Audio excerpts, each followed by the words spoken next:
Irreverent, entertaining, cool. You're listening to LA Talk Radio.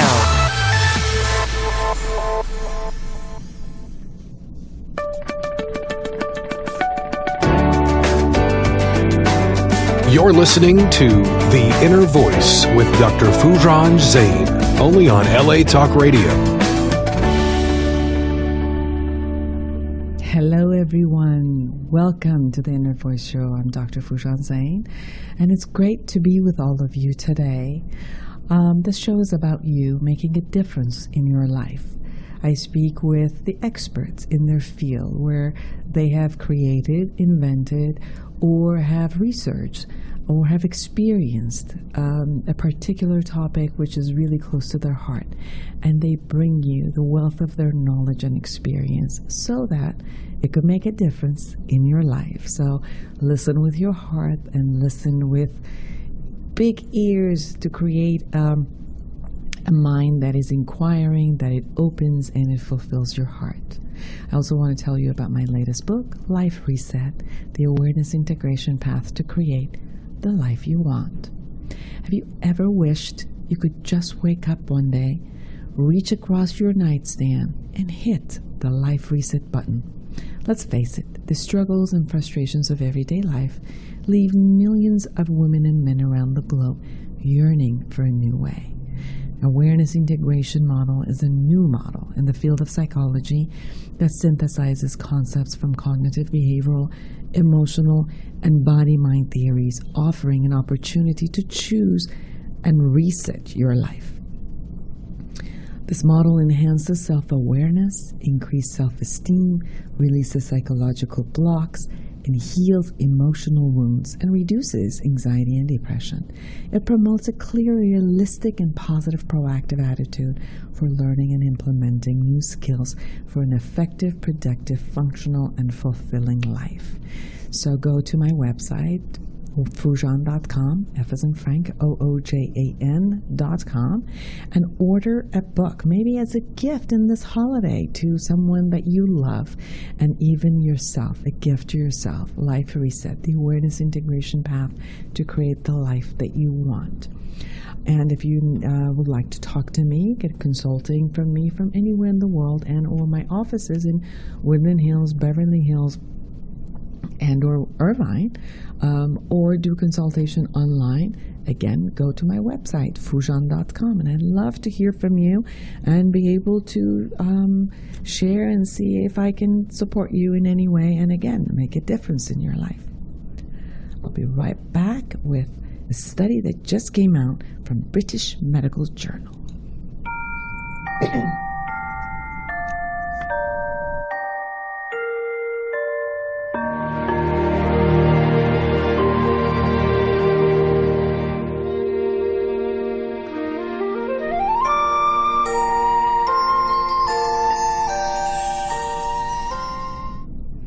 Now, in British Medical Journal, there was a clinical review about effects of drinking on late life brain and cognition. What a great concept, especially now that we're going through New Year's and there's going to be a lot of drinking around. So the alcohol consumption is common in Western countries and has been increasing in older adults. Latest figures from Great Britain suggest that now 75% of those over 65 years drink, which has been an increase from 10 years ago. Now, chronic heavy intake is a well-established cause of brain atrophy and dementia, with a recent long-term prospective study from the USA reporting a doubling of the odds of later severe memory impairment in those with a history of an alcohol use disorder. Drinking of moderate amounts has been reported to be protective of brain health in a number of studies. Wow. Including some claims of possibly reducing dementia risk. So obviously, if we drink a little bit, it's reducing the risk of dementia, as the studies are saying. And if we drink too much, then it causes brain atrophy and dementia. So rigorous recent research has questioned this belief with new evidence of harmful associations in moderate drinkers compared with complete abstiners. This has raised suspicion that reported protective effects of moderate drinking were due to confounding by socioeconomic class and intelligence. So it's suggesting that clinicians should look for cognitive impairment in heavy drinkers and considering that abstinence may induce a degree of clinical improvement. So the study says that if you have moderate drinking, which pretty much says one unit of alcohol daily, with respect to the body system, it appears to be moderate drinking. And that appears that if it's wine and if it's for male, that it's beneficial for your health. And anything more than that, especially from the age of 65 and up, it could be harmful. Now, look at your age and what you're doing. So maybe you can create health for yourself even if you're actually drinking alcohol.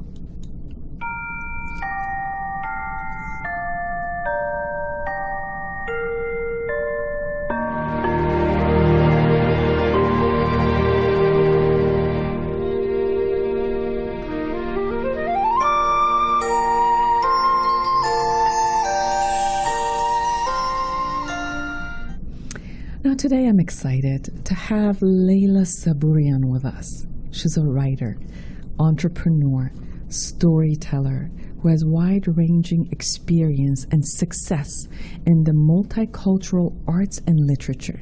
In 2005, she produced a full-color anthology titled Imagining Ourselves, published by New World Library and featured on the United Nations. She followed her writing career at Yahoo, where she authored 5 of the corporate blogs that benefited from a 1 million-page view audience. Most recently, she has launched Chef Kuchulu, a digital mobile children's app that teaches kids math, science, and human geography through healthy cooking. Wow. A native of Iran, she has lived and worked in 5 continents and is fluent in 4 languages. I'm so excited to have you with us, Leila. Welcome to my show. Thank you so much, Dr. Foojan. It's a pleasure to be here and an honor. I love your show, so it's really exciting to be a part of it. Leila, I was reading some your bio and what you have been doing, and it's amazing. You are an entrepreneur that have your hand every place. Recently, I also seen that you have created another website, and the show is going to be about Chef Kuchulu, but I just wanted to say this, that you also have created a website recently rating the investors, angel investors or investors, in so that people who have companies who are just starting and startups to be able to go to your website and rate these investors. That is an awesome idea. Yes, thank you. That is a nonprofit that I formed with 3 other female founders. It's called Fair Funders.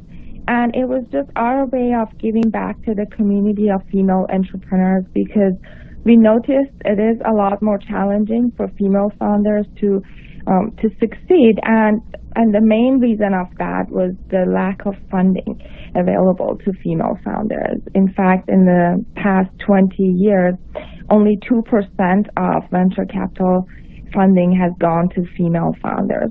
So we were like, what can we do to change this culture and make it more inclusive, so that the rating system is just one of the few focus areas that we have for our nonprofit. So but the goal is to create a community where investors connect to female founders and diversify their portfolio. So interesting enough, it seems like your brain just works with invention of what's just not there. It's as if you keep looking at where is this empty space that could connect, and then you create. And it seems like that's how Chef Kuchulu got created. That's very much true. So say, how come? Yes. what happened that you decided and this idea showed up for you? Yes. So I was working at the time at SAP, an enterprise software company, very much focused on producing different mobile solution and enterprise software solutions. So I was a busy mom, and my daughter, we accidentally missed our school registration for her to go to our neighborhood school, and she ended up at a school that's economically disadvantaged, with about 70% of the children are on meal plans funded by the government, and our daughter started going to kindergarten there, or TK, I should say. And I, would pack her lunch for her, and she would come home often teased because other kids would make fun of the food, the smell of the food that she had carried, because most of these kids got to have the school option, which, because it was given to them by the school. And unfortunately, the school option is usually hot dogs, chicken nuggets, or pizza. So, of course, children like that. Moms might not like it so much. But, I had done such a good job, I thought, as a parent, to educate my daughter about healthy eating, and she had a positive affiliation with healthy food. So this was the first time she was getting punished for it, being teased by other kids about, I would cook a lot of times either Iranian food because I'm Iranian, or French food because my husband was French. And I've also lived in about 5 different countries, so I would also introduce cooking from those countries, and each one of these was an ethnic dish which was foreign to the classmates, so they would make fun of it. And so my daughter was asking if she could have the school lunch. And then I noticed this was a bigger problem, and I wanted to help address it. So I started volunteering in her school, and the first thing I did was to teach a lesson about Iran. And we did a healthy Iranian recipe together, and I dressed up with a costume from Iran and taught them about the country, some fun facts, and then we went through the steps of cooking, and I introduced, since they were kindergartners, to keep them engaged through that 1 hour, I had them, while cutting, I would introduce math, like, okay, let's cut, we made a cucumber yogurt sauce for the first lesson. I would just say, okay, let's count the cucumbers. Now I need this many pieces. And the kids got really excited and really active. And then I would tell them stories about Iran. So by the end of that lesson, all the kids, were happy. They were eating this healthy dish that they would have normally not eaten. And my daughter felt like she was a hero. So the following week, the teacher asked me if I could go back and do another country. And so I did, and after volunteering a few times, they asked me, hey, why don't you do this more often? And I thought, okay, well, I do have a full-time job. As much as I would like to be involved in the school setting, I do have a full-time job. And eventually the school offered me money to make this into an after-school program. And I realized, well, if this is a school with, such economic challenges, and they are able to come up with the money, this means this is a serious issue, and that other schools would probably benefit from such a program. So we started posting the recipes and the lesson plan as I had prepared it on my personal blog. I had a personal blog. I was writing mostly about fashion about it, because at the time I was working on a fashion-related app. But once we started posting the recipes, we noticed the blog readership tripled within a month, and we realized there was a need for this type of content. And then I thought, maybe I can create a book about this. So as I started writing the book, a good friend of mine at work, who was a software developer, he said, well, kids don't like books as much as they like apps these days.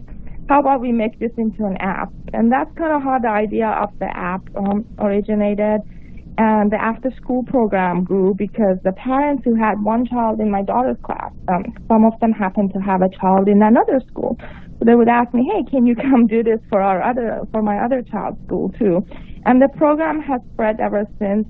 We are now in 30 schools, serving about 3,000 students in Silicon Valley.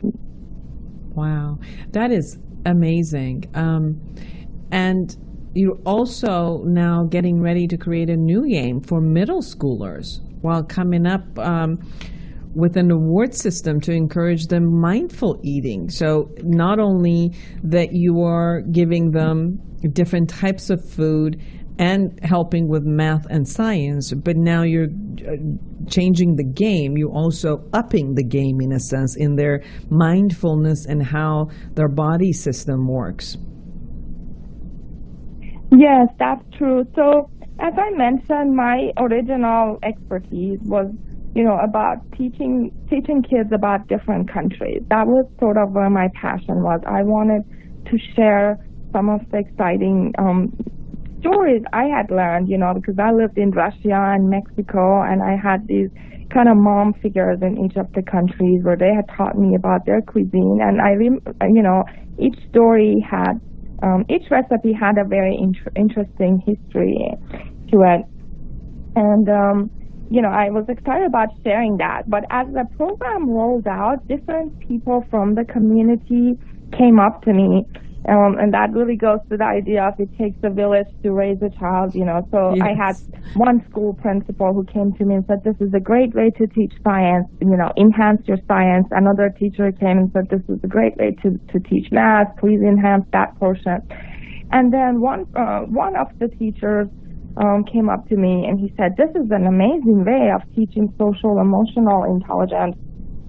And I said, what do you mean? And so, well, most of the unhealthy eating in the world, about 75% of unhealthy eating is caused by emotional, issues. And what you are doing is establishing a positive relationship between the children and healthy food, and that's really important. And you should really work on that aspect of it. So that was kind of, a new chapter for us. I started studying the topic, and I realized he was right. And then we did a survey with all of our students, and we noticed that, those figures actually were true in our small sample of the 3,000 students as well. Like when we would quiz the kids, before and after the lesson, every time they had a positive story associated with the food, or they learned about the origin of an ingredient or the recipe, they would start appreciating it, and they would want to eat it and share it. So now, we are a bootstrap startup, so we have been doing and building whatever we could in-house. But now we had this idea for middle schoolers. This is a new game we would like to develop, and we're going to apply for a grant from the National Health Institute to do this. But we wanted to pick a new group so that we could test the concept, like with students who haven't experienced our program before, and see what will motivate them if the hypotheses we've been forming are true or not. In a more organized manner, like does it really make a difference? How much of a difference will it make if the children are educated and aware of their action and how that affects their health, and come up with some fun challenges and rewards that would motivate them to keep up with the healthy behavior. That's a great idea. As I was reading about you in your app and observing many of the mothers and their children and seeing that one of the things that happens is that most of the time food is not just being given as food and what the needs of that child is, although that is there. But also food has been utilized as shutting up the child. When the child is upset, right. When the child is crying, when the child is bored, when they don't know what to do with the child, when the child is just upset and the parents don't even know what's going on. Neither the child knows on how to communicate or how to name what's going on inside of them, but the parents don't know how to name it. If the child is pre-verbal, they have no idea what's going on. And even if they are verbal, they must have learned how to handle emotion or how to name emotion from the parents. Most of the grown-ups don't even know how to name their emotions that's going on inside. A lot of people just push them all into anger or just wording it, I don't feel good. That's all. It's just, I don't feel good or I feel uncomfortable. Not necessarily knowing the different impacts of each of the emotion and where it is in the body, what is that emotion really signaling. And most of the time, food is just being offered as a comfort. Not only that we have comfort foods, which are carbs, but sweets, but no matter what food is being given as comfort, food is being offered as play, as fun. We all gather around food for pleasure. So the conversation about food is not just what do you eat and is it good for you or not, and what type of food is good for what, but it's being utilized for many other purposes than just hunger. And it's gone into the concept of pleasure and avoiding pain. And the kids don't learn anything but that also, because if we're not, as parents or teachers, showing them and teaching them, they don't really know except, oh, there's food and let me have it. And then obviously some foods are sugar-based, are also addictive. So without really having any knowledge, they get addicted to all of these types of snacks that are out there in order to cover up a lot of emotions. So it's fantastic to hear that you are with this type of app and games, that you are very much teaching the children in how to do it, and teaching the parents, because the parents are part of this app and the teachers are part of this app, and not everyone in the field and even in teaching grounds really knows all of these distinctions. So it was exciting to see how you were doing this, as you were noticing the feelings and then naming them, how to release them, and then how to go in learning the different emotions and naming them, and then going in what type of food would be beneficial for that type of emotion. I learned a lot as I was reading some of this, and I'm like, yay, that's awesome. When I'm anxious, I do eat this and I do eat that. So talk a little bit about how you came up with all of that. Yes, thank you. Those are great points. I started realizing that most of us turn to food so that we can relieve stress or cope with unpleasant emotions such as sadness, loneliness, often boredom, And this idea of, especially Americans, I would hear Americans say, a comfort food, mac and cheese is comfort food, French fries or ice cream. And these images elicit a smile and sense of calm for them. And often these comfort foods are nostalgic, they're sentimental, reminding us of the time we behaved good and we were rewarded, such as a grandparent giving us ice cream. Yet, most of these comfort foods, after you eat them, you start becoming uncomfortable, feeling guilty for having given in. And not only does the original emotional issue remain, but we also have now this extra added feeling of guilt or overeating. And there is a lot of factors, such as, the idea of the food, its image, the memory it brings up, or perhaps the situation we were eating it in. And for instance, I started by myself, by reflecting back on my own behaviors. And I noticed, for instance, I lost my father around Christmas Eve. And usually on Christmas Eve, I like to go eat cotton candy. Mm-hmm. And then when I reflected back, I realized the last time I saw my father, he took me out for cotton candy. We went and had, so every time I eat cotton candy, it's kind of like trying to bring back that emotion that, having him near me. And then yet after I eat it, I feel like, oh, great, now I'm going to get fat and sugary. It's a lot of sugar. I actually physically feel sick because I overeat. So then I started replacing that. Well, what other dishes was I eating with my dad? And then I remembered, again, going back to the Persian food, like we always had yogurt and cucumber sauce together. And that's a very healthy dish. And that also gave me the same feeling.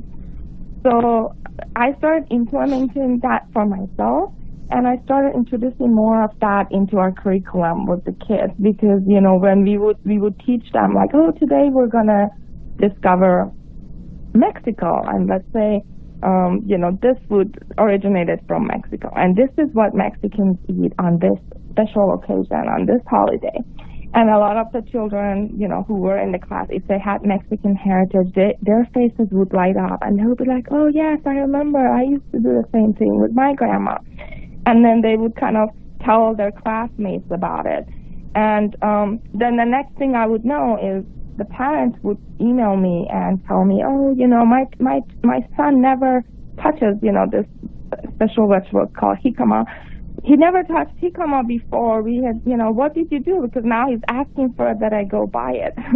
And so we would explain to them, okay, well, we just talked about, the Mexican culture, the origin of the vegetable, and just kind of creating that positive connection for them. And then the parents would get much more involved in trying to repeat cooking these healthy recipes at home.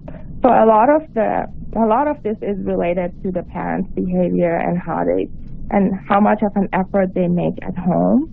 And to your point, a lot of these issues are caused by the parents, even from an early age. When I have some friends coming over, and I will cook a few main dishes, they will come in and they'll say, what did you cook for the kids? You don't have mac and cheese, or you don't have chicken nuggets for them, because that's all they eat. And I'm like, well, this is my house, and no. How about they try to eat some of our food? I make it more fun. But children are perfectly capable of eating vegetables. So it's kind of the parent who okays that behavior. Oh, well, my child is a picky eater, and that's what they're going to eat. But when you keep repeating that, the child starts understanding you early on, and especially at age 1, they're already grasping what you're saying. So when you repeat that's all your child eats, eventually that will be all your child will eat. So it's really up to the parent to establish a more healthy guideline early on. Very much.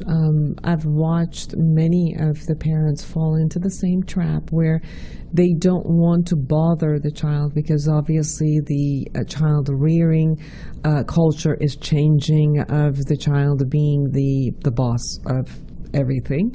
So we went from someone who was really authoritarian, and the child, the parent said, it is what it is, and if you don't want to eat this, you're going to go hungry, and I'm not going to give you any other food, to now going to the other side of the extreme that says, oh, you don't want to eat this, you don't have to, and I'll get you whatever you want, just don't worry about it, I don't want to stress you, not knowing that there is a balance here where there are ways to teach the child and what to eat, and there are ways that you create that in your own household, you listen to everybody and see what it is, that the type of taste that they like, and then incorporating it and bringing what the health, the science says that the health is and what is healthy, and bringing it together in order for the child to have all of these tastes. And I know there was actually a study that was done with children in the womb of the mother, and the mother having different types of food throughout their pregnancy, and as the child was born, they were getting used to they were already having these types of taste while they were in their mother's womb, and they were more apt to be open to all of these different types of tastes, versus the mothers who only had craving for particular taste, whether it was just sweet or sour, and diffused and denied the other types of taste and would not have them. So knowing how much we offer types of eatings and types of emotional eatings, and what we bring on the table is very important. So educating the parents while you're educating the younger generation, it's the key.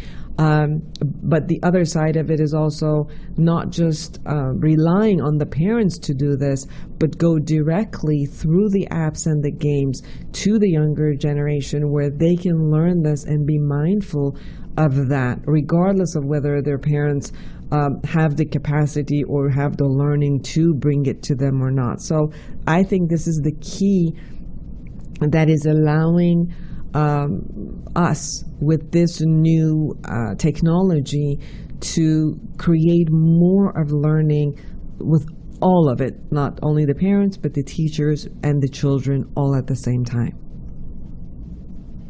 Definitely, yes. And I think another point to consider here is that I've noticed a lot of people also treat vegetables as your enemy, right? It's like, oh, I myself, before I started Chef Cucciolo, I joined a cooking class founded by two Stanford female founders, actually. And they have this wonderful program, but the idea is great, is to get people together who don't cook, and you cook, they do all the shopping for you. You get together once a week, and you do all of your cooking for the week together. So I thought, great concept, I'm going to try it out. And at this point, I had started volunteering for Chef Cucciolo. I never thought, because actually, you know, in my family, I was the worst cook. I never thought I could ever dare open something, you know, that was cooking related. But I went to this class, and this is a class people were paying like $200 to attend. And, you know, the first lesson was how to make a smoothie where we can hide the taste of our vegetables. Like, smoothies are great because you can put in your spinach and you can put in your kale and not have to taste it, because we're going to cover it up with, you know, blueberries and milk and bananas. And I just kept thinking to myself, you know, going back to those happy emotions I did have. You know, I grew up in Iran where, you know, we would sit on the evening and just eat lettuce as a snack. And it was an enjoyable experience. It's kind of when my grandmother and my aunt, we would sit and we would have this vinegar sauce. We would dip it in. And I loved having vegetables, so why would I ever want to take that away from my daughter and hide the taste of vegetables? I know, it would have like just corn or walnuts or beets or lettuce, as you said, or even beans, and just have that was part of the snacks. Like you would just cook that or create that, and that was the snack. Exactly, and you know, as I lived in other countries, they all have similar affinities for vegetables. You know, in Mexico, my Mexican family had the same ritual. We would sit around 4 o'clock. They would have spring beans or scallions. We would put them on the grill, and then we would put chili and sometimes lemon sauce over it. So just squeeze lemon, chili, and green onions, and we would eat that, and it would be crunchy, and it would bring that feeling of, like, again, community. Was the afternoon. We would have a chance to tell each other about our day and what we were going to do in the night. So, you know, that was the creation of that positive feeling about vegetables. And I feel like here in America, it's a lot of times it's like, okay, eat your vegetables if you want dessert. Or if you're good all day and you eat your vegetables, then you get to have something tasty for a treat. Whereas, you know, we really have to change that mindset and show kids that vegetables can be very tasty, and they are the treat. The vegetable is the treat. It's how we look at it and how we position it for our kids. And that is exactly what our classes are teaching. We try to avoid teaching pizza or brownies because, you know, like, well, kids already have that positive feeling towards it. They already love it. So we don't need to reinforce that. But, you know, we teach one of our signature dishes that kids love is this, you know, sweet, it's squash, butternut squash mixed with spinach and pomegranate. And it's a Thanksgiving dish we serve instead of all the sugary stuff. And they love it. So I have moms write to me, like, what did you do? You know, my kid to eat the spinach. Can you please send me this recipe? And it's like, well, it's about the story, again, the teamwork that we did it together, the story we created around it. And then if you can carry that at home, it will bring about those positive behavior changes. And it's not that here in America we don't have vegetables, but the snacks are vegetables, but processed in a particular way. And what I hear that you're doing is to have the vegetables in their purest form, whether it's raw or cooked, but not necessarily processed in those ways to be looked upon as also a great snack or great food because of the combination that goes together that creates a good taste. And the combo does not always have to be sugar and salt that is added to something, or everything does not have to be always fried for it to have a good taste. Like, potato chips is still vegetable, but the way that it's actually processed, it's not good for you. It's not that you're not eating the potato, you're just eating it in a particular way. Or, they have those types of snacks that no matter what, they're adding chemicals to it, where by the time a child is eating it, it's a lot of the chemicals that adds different types of taste to it in order to create something that it's not.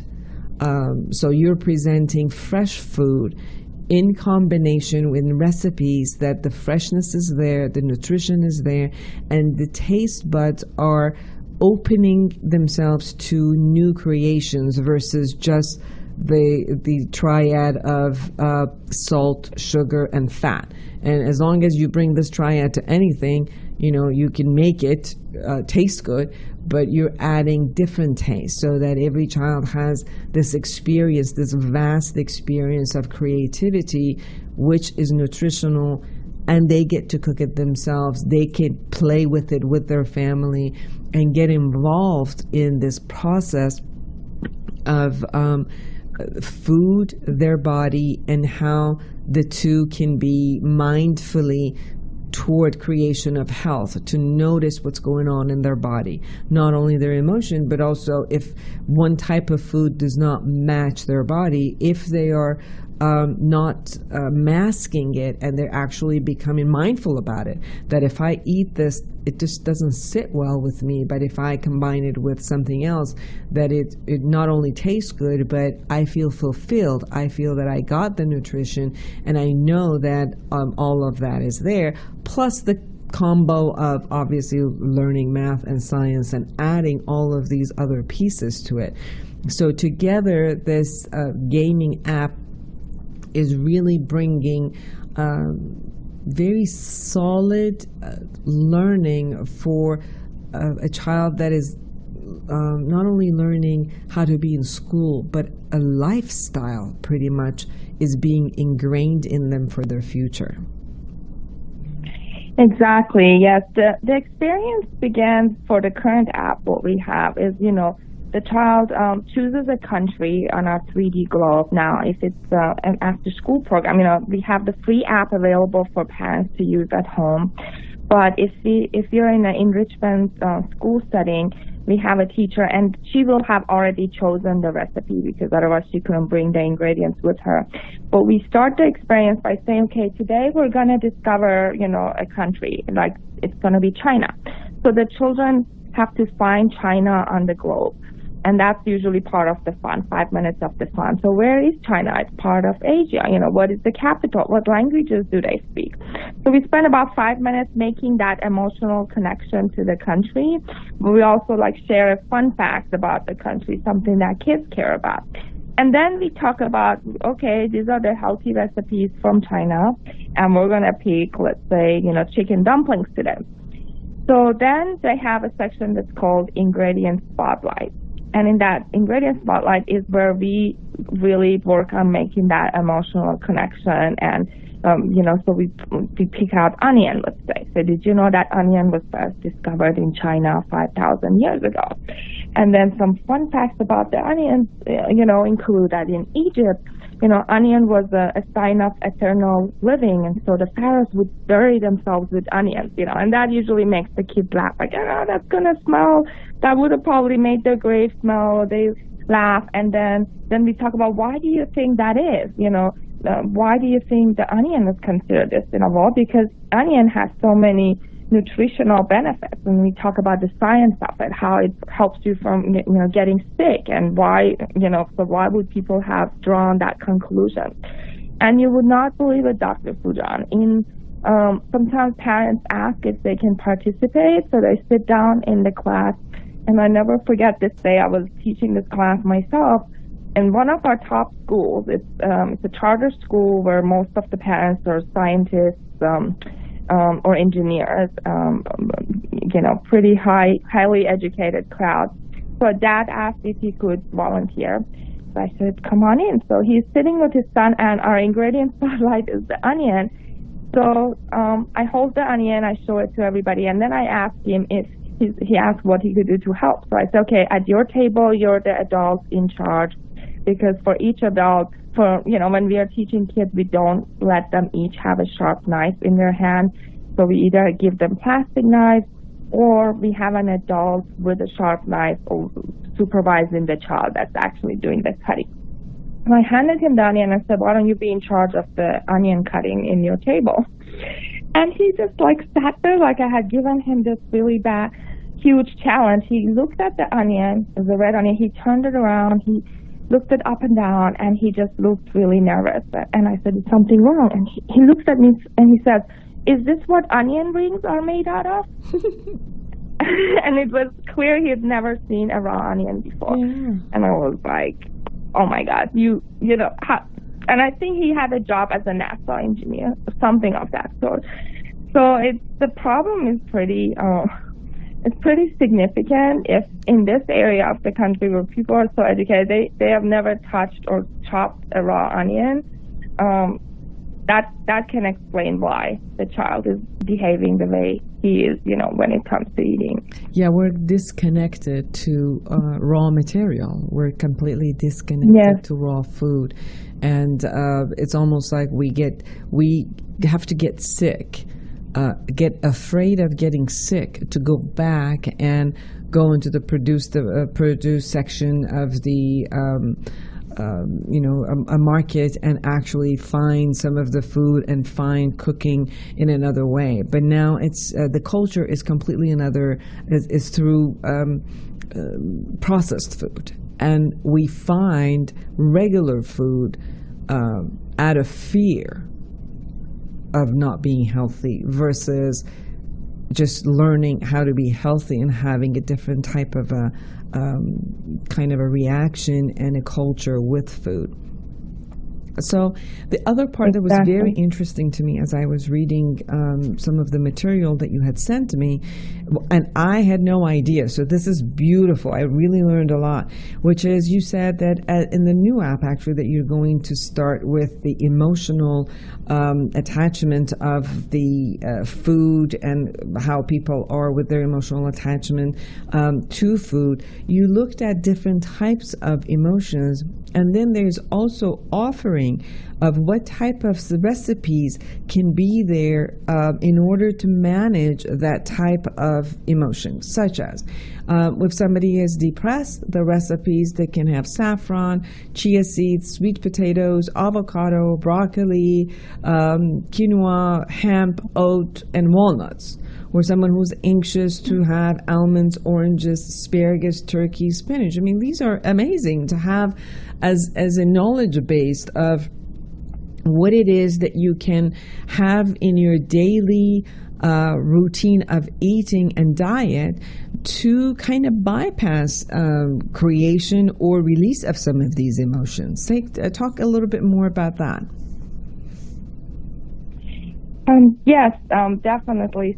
So as I have to give credit to an organization called 6 Seconds, which is all about social emotional learning. Last year, as we onboarded a new school, it's called Synapse. And as we started teaching there, I met one of the teachers there who was teaching social emotional learning, and he's the one who kind of made me aware. He was of the power of what we were teaching, and he said there is a lot of emotional knowledge connected to the way you're teaching and what kids can eat. And he wanted to introduce me to the founder of this nonprofit called 6 Seconds that teach emotional social mindfulness in different methods.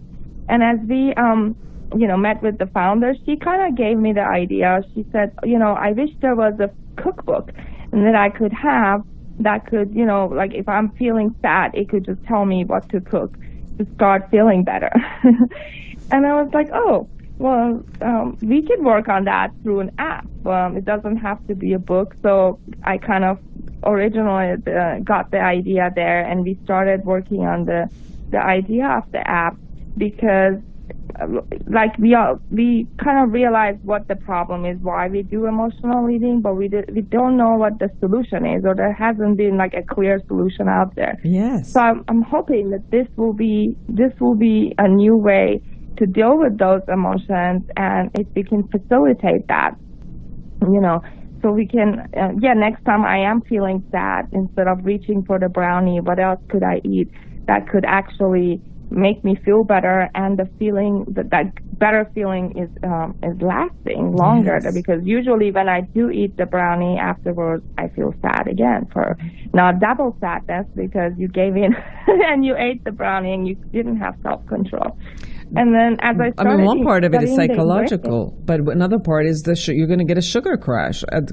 It's going to take you high, but then you're going to crash right afterward too, biologically.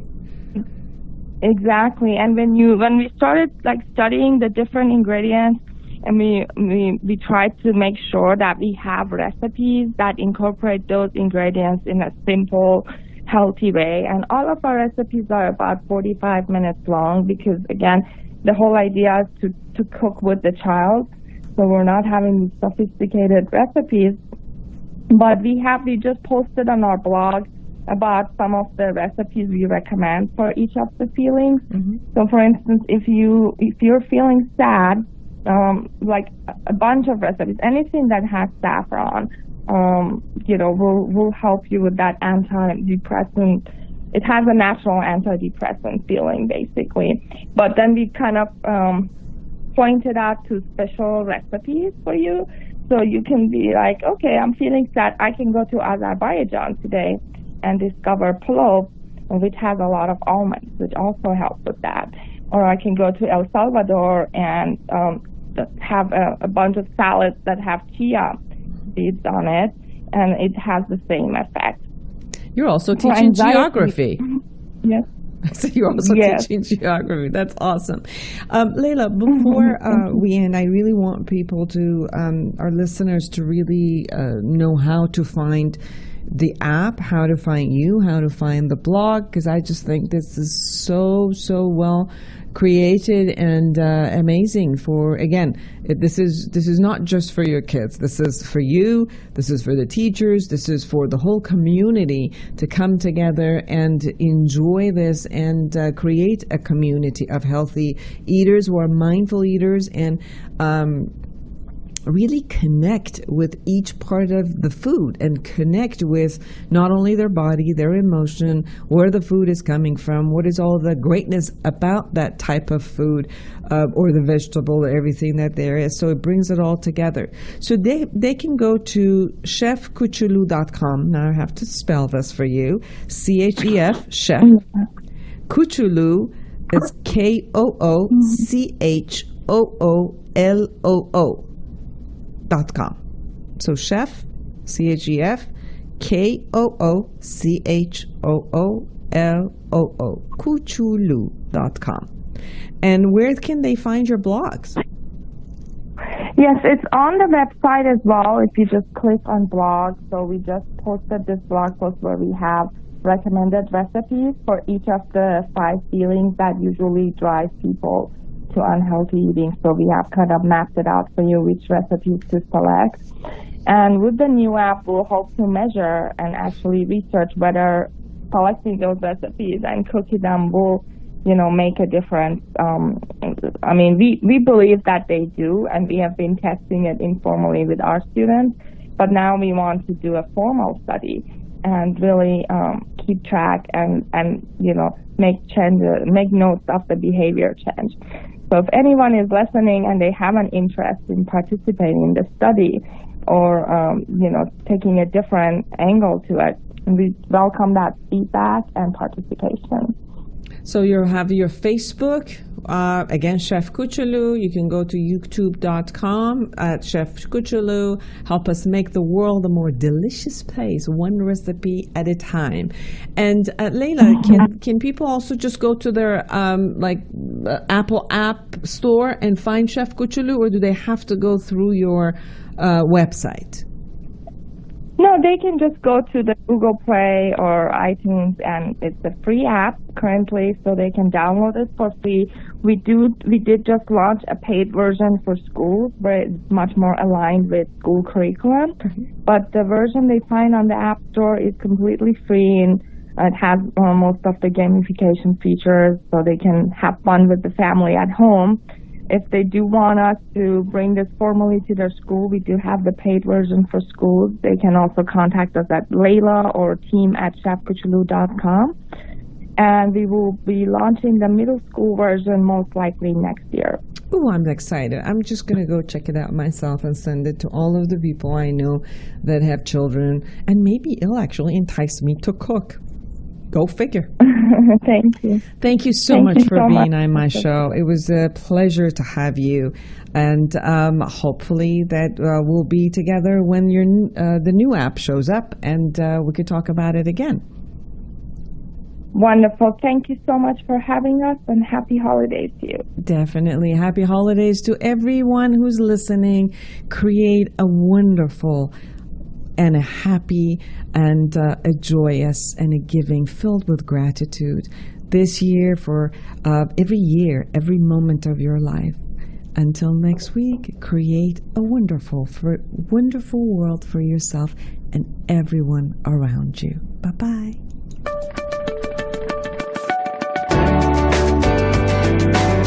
You're listening to The Inner Voice with Dr. Foojan Zeine, only on LA Talk Radio.